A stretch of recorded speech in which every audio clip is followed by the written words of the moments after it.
From an addict to a UFC champion, Alex Pereira has had one of the most remarkable transformations. This guy is a real fighter with a rather calm attitude, at least when compared to most fighters. But is it this very attitude that also makes him intimidating in the octagon? Well, he's tougher than most fighters in the UFC, that's for sure. But there's more to it. Let's talk a little about his early life and how he started kickboxing. What makes him different is his background and that devastating left hook which dethroned Israel Adesanya at UFC 281.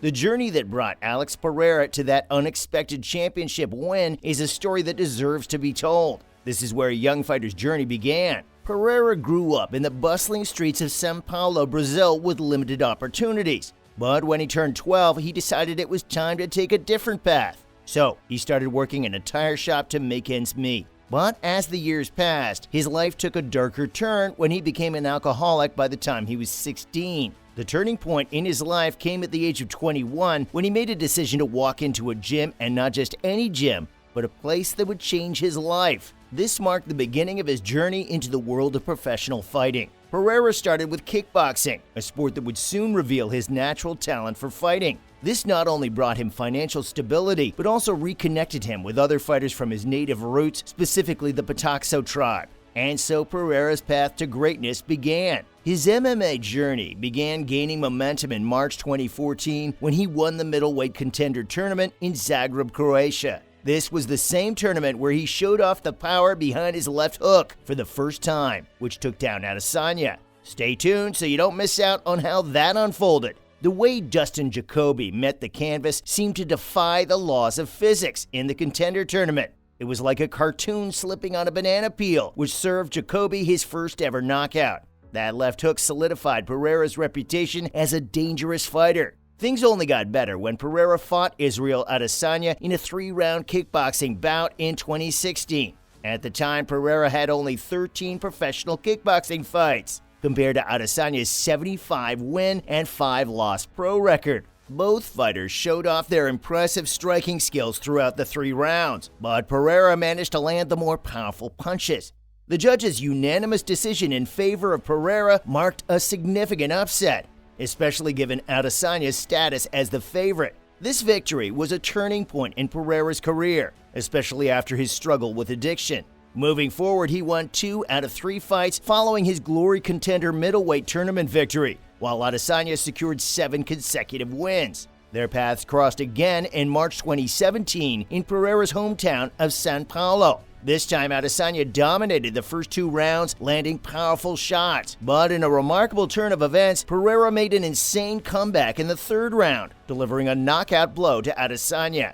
This marked the first and last knockout loss in Adesanya's kickboxing career. And this was around the same time Adesanya transitioned to the UFC. More on that later. Pereira's journey continued as he secured the Glory middleweight title in 2017 by defeating Simon Marcus. Their fight was a classic matchup of styles, with Marcus relying on his kicking while Pereira was known for his powerful punches. But ironically, Pereira's body kick knocked down Marcus. Both fighters pushed their limits, but in the end, it was Pereira who won and earned the Glory middleweight title. This started Pereira's kickboxing dominance. He successfully defended his title 5 times and also secured the Glory Interim Light Heavyweight Championship in 2019. His dedication and determination to leave a mark in the sport was clear through his relentless training. And in January 2021, he achieved another milestone by defeating former champion Artem Vahitov and becoming the first fighter in Glory's history to hold 2 belts simultaneously in different weight divisions.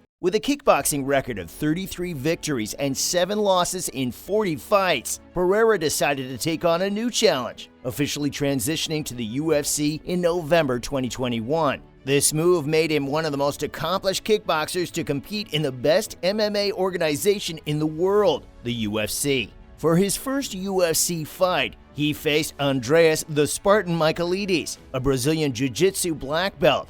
Michaelides executed a near-perfect game plan in the first round, immediately closing the distance and relentlessly pursuing a takedown. But the stage was set for a new chapter in Pereira's fighting career, as the first round saw him primarily in a defensive stance. The Spartan tried to wear out Pereira by keeping him pinned down on the canvas, but that really tired him out.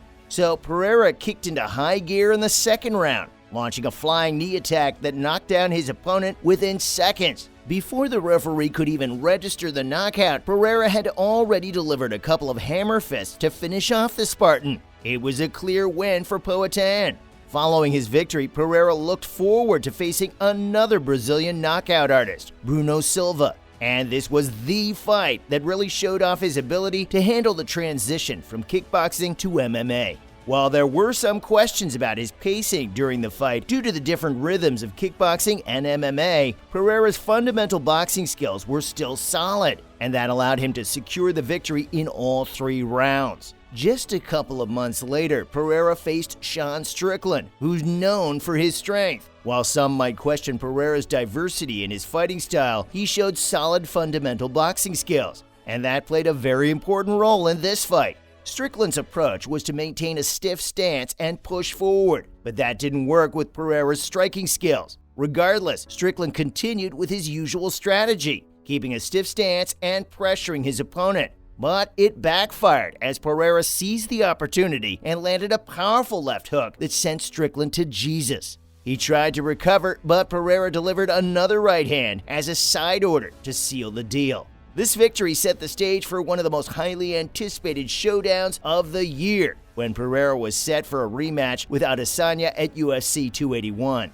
Pereira was determined to cement his status as a champion, while Adesanya wanted to avenge his 2 losses to Pereira. The opening round of the fight lived up to expectations as both fighters showed top-tier kickboxing skills, with Pereira keeping Adesanya near the cage. This time, Adesanya countered Pereira's attacks effectively, and the round concluded with Adesanya appearing to have the upper hand. The second round saw both fighters scoring with jabs and Adesanya attempting takedowns. As the third round unfolded, Adesanya managed to control Pereira's back, leading to more ground action. The fourth round appeared to favor Adesanya, with judges likely scoring him ahead.